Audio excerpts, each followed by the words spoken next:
Okay, what's going on, guys? Your boy J Dog got an Apex event fight night this week, and yeah, we're just gonna go over fights. Nothing crazy. It's an all right. It's an all right card. Um, but yeah, we're just gonna go through the fights, pick our winners. Obviously, that's what prediction video is. So starting it all, we got Juliana Miller versus Ravena Oliveira. Won't let me click on it. I'm gonna go with Juliana Miller. Both of them are kind of on a losing streak. I'm pretty sure Oliveira is 0-3 in the UFC. Miller is like 1-3 or 1-4 or something. Oh no, she's 2-4, I think. She won the Ultimate Fighter, and then she's lost to better competition. I mean, they've both lost to decent people. They both lost to decent people. Juliana Miller, she lost to Carly Judice recently, though. Luna Santos, Veronica Hardy, those are all decent losses. And Oliveira's lost to decent people, too. Chanel Dyer's good. Thainara Laboza isn't. But Stephanie Luciano is good. She just won last week, obviously. So, but I'm going to go Juliana Miller. I felt like she put up a tougher fight against Carly Judice. Like a tough fight against a really tough opponent. And Oliveira, yeah, in her last two fights, she got knocked out in her last one, not looking good. And the Lucindo fight didn't look great either and got finished in the third round. So I'm going with Juliana Miller to win this one. Next up, Miles Johns versus Jessie Rosa, Raul Rosas Jr.'s brother, I'm hearing. Yeah, Jones on a little loss streak. I think 3-fight lose streak it is here. But to decent people, Lima, Matsumoto, Marcos, all decent losses. His two wins are against Silva de Andrade and Cody Gibson. Those are like two older guys, so it's like not great wins, I guess, like just because they're older guys. And with Jessie Rosa getting signed to the UFC, making his debut, Miles Jones is a decent guy to make your debut against. I'm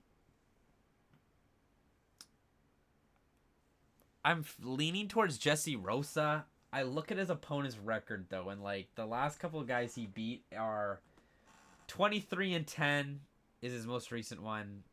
9-15. 5-5. Lost to a 5-5 guy. 3-4, 2-0, 1-3, 0-1, 0-0. So the only positive, or no, he beat a 2-0 guy. Otherwise, it's like negative, even, 9-15, negative, and then 23-10. And he is winning them. Most of them one by decision, but most of them by finish. So that's a good look that they're all by finish, except for one, because they are cans. Damn, this one's tough. I was actually gonna pick Jessie Rosa. Because if he's also training with his brother, he might have elite grappling. Or like decent grappling, because his brother, obviously, good grappler, but doesn't do much on the ground. Once he gets you down, just kind of holds you. And him getting submitted by Daniel Marcos in the last one, put out cold. Rosa might be able to do that with him getting to the ground. So this one's a bit iffy, but I am going to go with Jessie Rosa, I feel like, over Miles Johns. It's a tough one, obviously, because Miles Johns is fighting people UFC level where Jessie Rosa isn't. But yeah, we're going to go with Jessie Rosa on this one. I don't know why. Next up, Manoel Souza versus Richie Miranda. Dude, Richie Miranda's part of Bloodline Combat. I've been seeing Danny Silva. Prayers to him, bro. I heard he's in the hospital. I've been seeing some stuff about him. But I see Danny Silva posting stuff about him. I see Lorraine Douglas posting stuff about him. So I'm like, damn, this bro's part of Bloodline Combat. And as much as I am a fan of these Bloodline Combat guys, Manuel Souza is a killer. Obviously has the win over Mauricio Rufy from back in the day. Um, he also has that win over Balaji in the UFC, which is a good win for him. And I'm pretty sure he fought someone else in the past. No, he hasn't. I'm tripping. But yeah, beat Roofy back in the day, knocked him out. And yeah, there's a good fight. 13-1 versus 14-1. Good records, man. Richie Miranda, I think he's beat decent people too. That's the problem, bruh. His opponents, I'm pretty sure. 9-1, 7-0, 6-0, 8-3, 11-7, 9-1. He's been beating decent people. Oh, this one's gonna be a banger. I feel like. And he's Bloodline Combat. Ugh. I'm gonna go with Manuel Souza though. I feel like Manuel Souza is very good. He's a little blockhead, I feel like, and he has crazy power. I'm surprised how long Balaji lasted in that fight. And so, yeah, I'm gonna go with Manuel Souza. And when I see Richie Miranda's fight in the UFC and see how good he is, and if he wins this one, I might be backing him since because he's the Bloodline Combat boy. But I'm gonna go with Manuel Souza. I think he's just like this one. I'm picking the guy I don't know much about, but that's because I don't feel like Miles Johns is that great. Where I know how good Manuel Souza is, and so I'm gonna go with Manuel Souza because I know how good he is. And with Miles Johns, I just don't think he's that great, and so I feel like Jessie Rosa as the debutant could come in and do something. So that's that. Louie Sutherland. Oh my days, Louie Sutherland. England boy, I love my England boys, even though I picked against CLD and Paddy Pimblett and Luke Riley and I don't know. I've been picking against a lot of English guys, but I like my English boys. All right, but Louie Sutherland versus Jose Montana da Silva.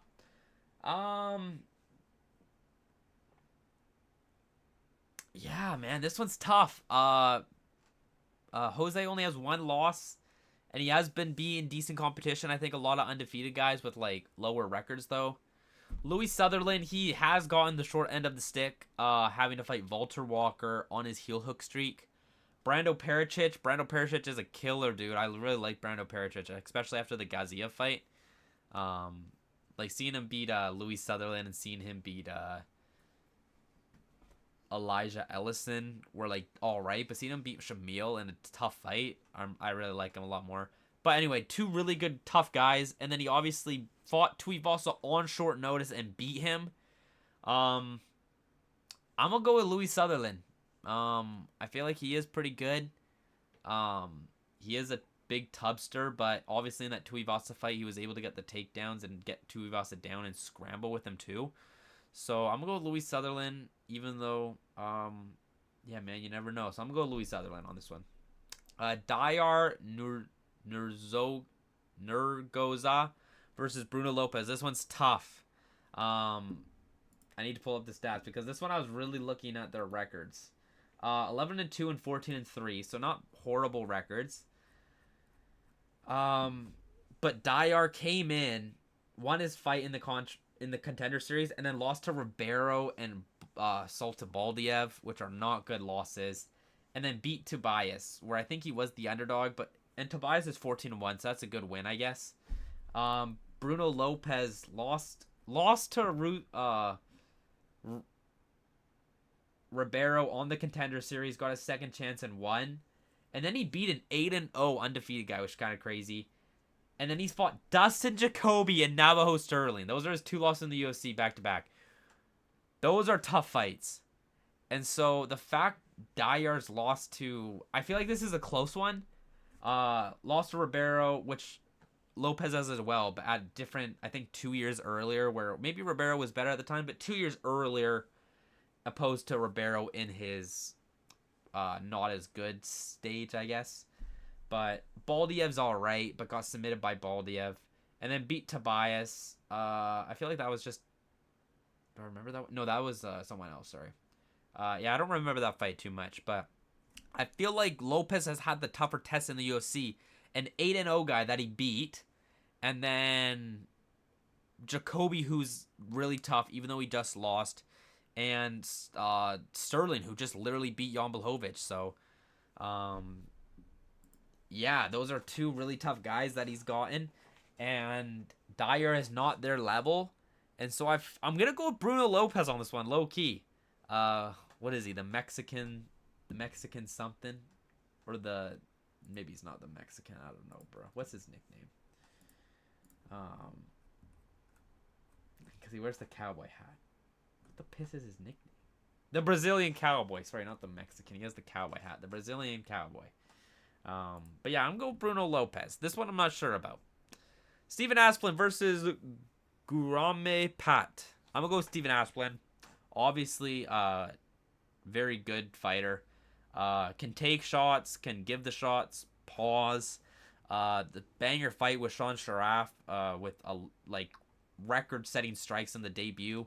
Tough fight against Petrino, obviously. He is a very good heavyweight, or even light heavyweight is what he was. But he is a decent at heavyweight, and with Petrino, he had moments. He had moments. He rocked Petrino, just lost. It was literally 2-1, so he lost 2 rounds. But if he literally clutched up one of the rounds, he would have won the fight. So, tough guy.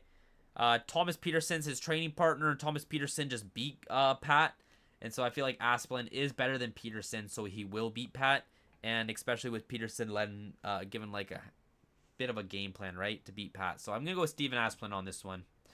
And then the main card, Billy Ray Goff versus Ty Miller.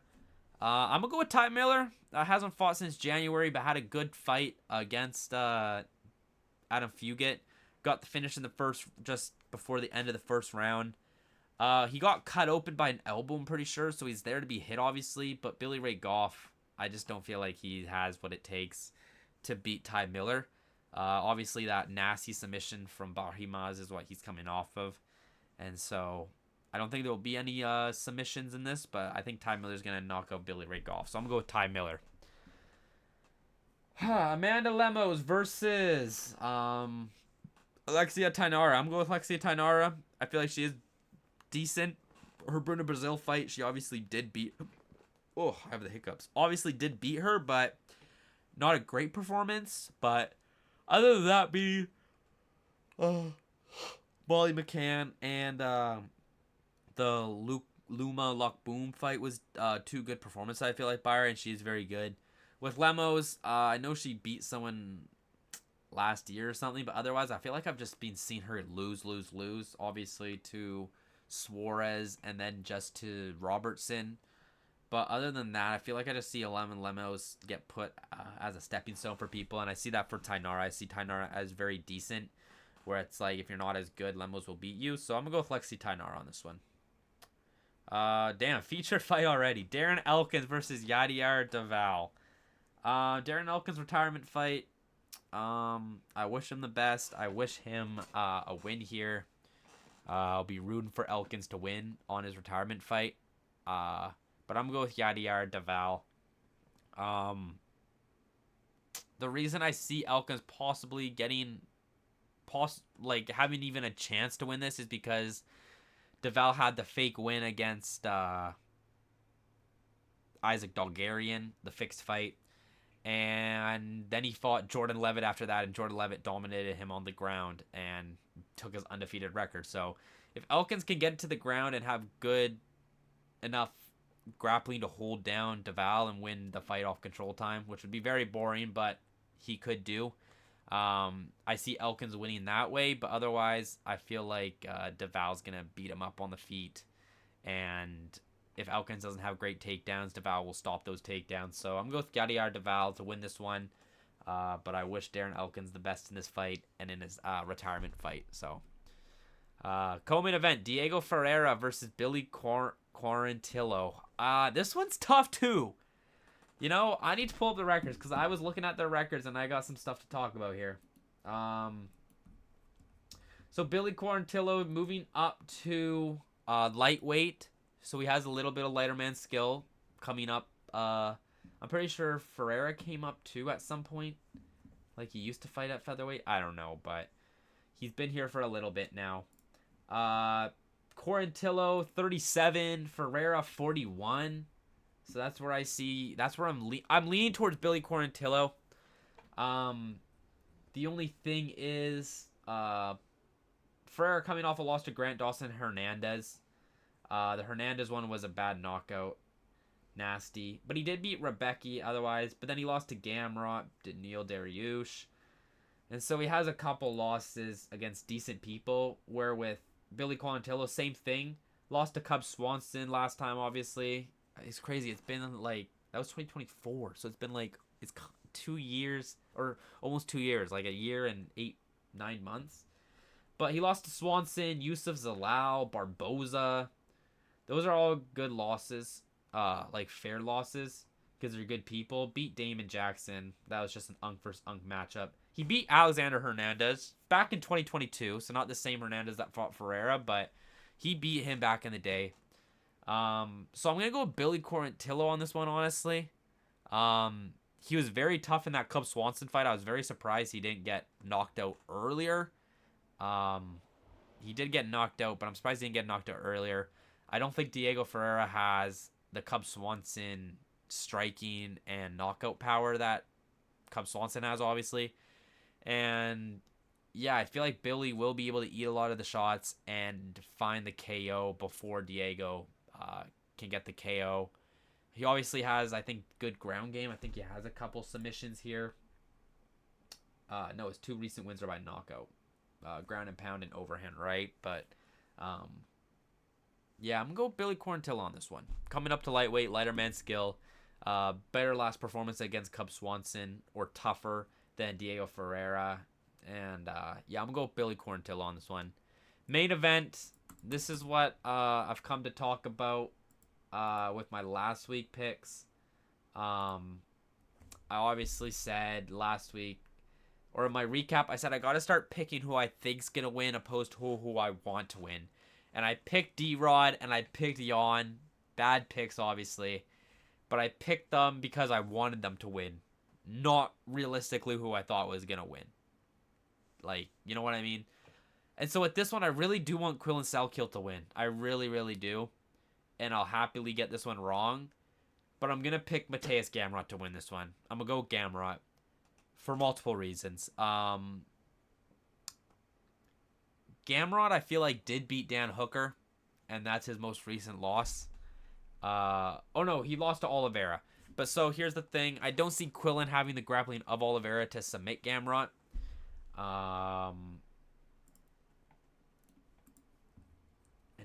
He beat Rivovic, obviously. He beat Ludovic Klein. He comes and just beats these guys who aren't ready for the top level yet. Like, if Quillan Salkiel's not up there yet, he'll beat him. I feel like he beat Dan Hooker, although he did get dropped in that fight a couple times. I felt like he did beat him. And so, also, I feel like Quillan getting taken down by Jamie Malarkey is not a great look. And I feel like Gamrot's going to be able to do that way easier. I know Quillan reversed eventually or something, and I know he submitted him, but Gamrot's going to have better ground control. Gamrot, his hands obviously aren't the level of Quillan Salkiel, but Gamrot's never lost a fight by knockout. Has 1 submission loss, and that's to Charles Oliveira. Obviously, one of the best grapplers in the UFC. And so, or in the lightweight division. And so, that's a different level. Otherwise, his other 3 losses have been by decision. And I don't see Quillan low-key beating Gamrot in a 5-round decision. That's where I think it hurts, is the 5 rounds opposed to the 3 rounds. I feel like Gamrot has the cardio. Because, what was it? Ashmel, I don't even know his name. That's the problem. Yanel Ashmuz. That fight, it went to a decision. And he was very tired in that fight after 3 rounds because it was a gritty fight. And so I feel like if this is a gritty fight, Gamrot's going to be able to wear down Quillan. And he's going to be able to submit him in the later rounds. I think Gamrot is probably going to submit Quillan in the later rounds. Maybe like round 3, but definitely round 4 and 5 are definitely going to be Gamrot rounds. Quillan, obviously, he might do enough to win like rounds 1, 2, and 3. But I feel like round 4 and 5 he's not gonna have the cardio, and Gamrot's gonna take over in that moment and find the submission. So I'm gonna go with Gamrot. I'll be happy to get and Gamrot's the underdog. I feel like that's crazy. I'm probably gonna bet on Quillan on Gamrot because that's kind of crazy. He's the underdog. But yeah, other than that, Quillan knocked out Beneil Dariush, who Beneil did beat Moicano since like before that, so that's fair. But other than that, a lot of people have knocked him out. Jimmy Malarkey is just someone there to lose, basically. Nazarat Hakpras. I can't say his last name without his first name. That's a very good win. He was the underdog in that fight. Kind of short notice. I think it was added like 3 weeks in advance or something. Knocked him out bad, obviously. The Ajmuz fight was alright. Obviously went to a decision. Shows he can go 3 rounds, but not 5 rounds. The Jubilee fight, not much to say there. So I feel like, yeah, a lot of his recent fights have not been... Like, if you look at his opponents, which I really like Quillan Salkeld, so I really hope he does win, as I keep saying. But I feel like Gamrot's another level, never been knocked out. This is where, in the recap, I add that part and then add the part of Gamrot getting knocked out. But if he doesn't get knocked out, then I won't. But Gamrot's never been knocked out. 5-round decision, I don't think Salkeld can get to a decision. Like, even if he wins the first 3 rounds, as I said, I don't think he can get to a decision where Gamrot will finish him in round 4 and 5. And so I'm going to go with Mateusz Gamrot. I'll be hoping Quillan wins, but prediction-wise, I'm going to have to go with Gamrot. So those are the picks for the card. Nothing crazy, as I said, but my final predictions is Juliana Miller, Jessie Rosas, Manuel Souza, Louie Sutherland, Bruno Lopes, Stephen Asplund, Ty Miller, Alexia Thainara, Yadier Valle, Billy Quarantillo, and Mateusz Gamrot. That's the card, man. Another Apex fight. We got pay-per-view next week. Allegedly, we have a pay-per-view next week. It looks more like a fight night. I'm going to quickly just say this right now because we're here. Bro, this main card, because they've updated the main card. Whatever, right? Title fight. Lost his last fight, and he's the featured fight. Lost his last fight. Lost his last fight. Lost his last fight. Lost his last fight. And Joel Alvarez is stepping in. He lost his last fight. Like, bro. And then, like, won his last one. Won his last one. Won his last one. Won his last one. Won his last one. Won his last one. Lost his last one. Lost his last one. Lost his last one. Won his last one. But, like, the prelim fighters, all 6 of them have won their last fight. Meanwhile, all 6 of these guys on the main card have lost. He lost to Usuri. He lost to Gastelum. He lost to Gamrot. He lost to Jalen Turner. Joel Alvarez lost to Yusuf Amazov. Jeff Neal, if he was on the card, he would have been lost to Uros Medic. And Chitty lost to Carlos Leal. So it's just kind of crazy. This main card has a bunch of the guys who've lost their last fights on a pay-per-view. So I'll be referring to this as next week to a fight night 3:30 opposed to a pay-per-view. But yeah, man. Anyway, those are the picks for Gamrot Salkeld. We'll do a recap on it because I'm very interested in this main event. If Salkeld's able to pull it off and be the first one to knock out Gamrot, if he's able to prove me wrong and get to a decision. So I'm very interested in this main event. Yeah, that's that. Like, comment, subscribe, do all that good stuff. I appreciate y'all. I'll see you guys in... I gotta do the champion video, bro. The champion video is still sitting in the wing. And not posted yet, but yeah, man. I'll see you guys in the recap probably. That's the next one. I appreciate y'all. Deuces.